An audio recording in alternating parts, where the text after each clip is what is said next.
Hari Om Tat Sat. Welcome to Jyotirmayananda Society, our journey to self-realization. Please subscribe our channel for the mystical meanings of the scriptures and to enjoy daily satsang. We are currently studying the book Yoga of Perfection, summary of Srimad Bhagavad Gita, commentaries by Swami Jyotirmayananda Maharaj, narrated by myself, Swami Nikhilananda.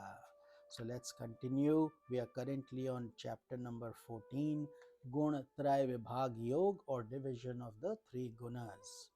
The fruit of sattva is joy, the fruit of rajas is pain, and the fruit of tamas is ignorance. Sattva leads upwards, rajas keeps one in the middle, but tamas takes one downwards. One who beholds the Supreme beyond the three gunas rises above the sway of the three gunas, and he attains the self. So Arjuna asks, what are the characteristics of one who has risen above the sway of the three gunas? Lord Krishna describes a yogi who has transcended the three gunas is not affected by light, activity, and delusion. When sattva arises, he is not attached to joy. When rajas arises, he is not affected by activity. And when tamas arises, he is not affected by delusion and darkness. He does not hate nor does he long for any of these conditions. To him, a clod of earth, gold, and stone are alike. He is balanced in pleasure and pain, praise and insult, in the midst of friend and foe. He is ever immersed in devotion to the Supreme Being. He attains the state of the Absolute. He acquires the Lord who is the abode of the highest dharma and of absolute bliss. When the gunas are transcended, they do not cause bondage for the sage. Sattva helps the luminous state of mind. Rajas helps in the performance of works of universal welfare, and tamas helps to sustain the peaceful state of mind. The gunas, instead of creating bondage and affliction, become slaves of the realized sage, helping him in his works of universal welfare. Thus ends the 14th discourse entitled Gunatraya Vibhag Yoga. Om Namo Bhagavate Vasudevaya. Moving on to chapter 15, Purushottam Yoga, the yoga of the Supreme Spirit. The Blessed Lord describes the glorious experience of one who has attained freedom from the world process. The world process is like a huge tree with the roots above, its branches spread below. It is the tree containing the Vedas, the revelations, the fruits of the sacrifices enjoined in the Vedas, the path of action, the attainment of heavenly worlds, and the endless cycles of birth and death. This huge tree is destroyed by the wise through the weapons of non-attachment that arises due to the practice of knowledge.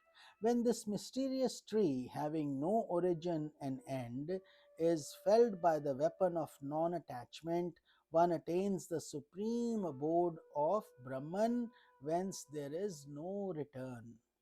He is fit to attain that Brahman who is free from pride and delusion, who is free from attachment, who is established in the self, who is devoid of desires, who is free from the pairs of opposites.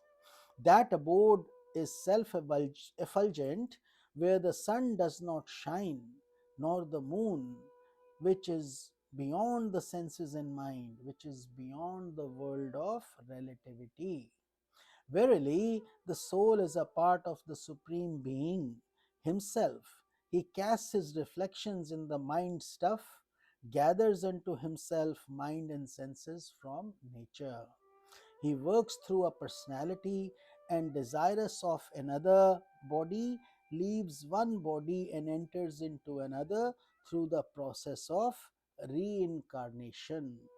He carries with him the essence of elements and karmas, even as wind carries fragrance. He enjoys through the ear, tongue, eye, nose, and touch. He operates through the mind. Deluded ones do not realize the eye of the eye, the ear of the ear, the mind of the mind, the self, which is the core of one's existence. The self is perceived only by the intuitive vision. The self alone is all that is. He sustains the whole world. He digests the food of beings by assuming the form of gastric fires in the stomachs. He is seated in all hearts. He is the cause of memory, of knowledge, as well as of their disappearance. He is the author of Vedanta. Spirit and matter are the twofold manifestations of the Supreme Being. Matter is perishable, while spirit is imperishable. Distinct from both is the Divine Being, the Supreme Spirit, who pervades the three worlds and sustains them. One who throws out the veil of the causal body and dives in the ocean of existence experiences the state of Purushottama, which is the source of all souls and all physical manifestations. This Supreme Self is Brahman, the Absolute. Thus ends the 15th discourse entitled Purushottam Yoga. Om Namo Bhagavate Vasudevaya. This is the yoga of the Supreme Spirit. Chapter 16, Daivi Asuri Sampad Vibhag Yoga, the division of the divine and demoniac qualities. Sattvic impressions exist in the hearts of the sages. They are the sustainer of these excellent divine virtues. An aspirant should practice them with effort. When self realization dawns, these qualities will come to him effortlessly. These are the divine qualities: fearlessness, purity of heart, knowledge, establishment in yoga, charity, self control, sacrifice, study of scriptures, austerity and straightforwardness, non violence, truth, absence of anger, renunciation, peace, freedom from crookedness, compassion to all beings, freedom from grief, gentleness, modesty, absence of fickleness, vigor, forgiveness, fortitude, purity, freedom from hatred, and absence of pride. These and the demoniac qualities which should be avoided are hypocrisy, pride, self conceit, anger, harshness, and ignorance. Those souls endowed with demoniac qualities do not know the distinction between the path of blessedness and the path of bondage. They do not know purity and right conduct. There is no truth in them, and therefore they get caught in the cycle of life and death. They adopt a materialistic philosophy of life. They do not recognize God as the creator. Thus, devoid of a profound understanding of life, they become the doers of evil deeds. They work with evil resolves. They experience ever increasing cravings and consequent restlessness. They are bound by the fetters of hopes and afflicted by anger and desire. They brag of their strength. They are ever planning to harm others. And they are deluded by innumerable ideas and thoughts. They are full of self conceit and intoxicated due to pride of wealth. They are the killers of the self. They hate the spirit in their own bodies. These demoniac qualities lead to bondage and sufferings. The divine qualities lead to liberation. Three are the gates of hell: passion, anger, and greed.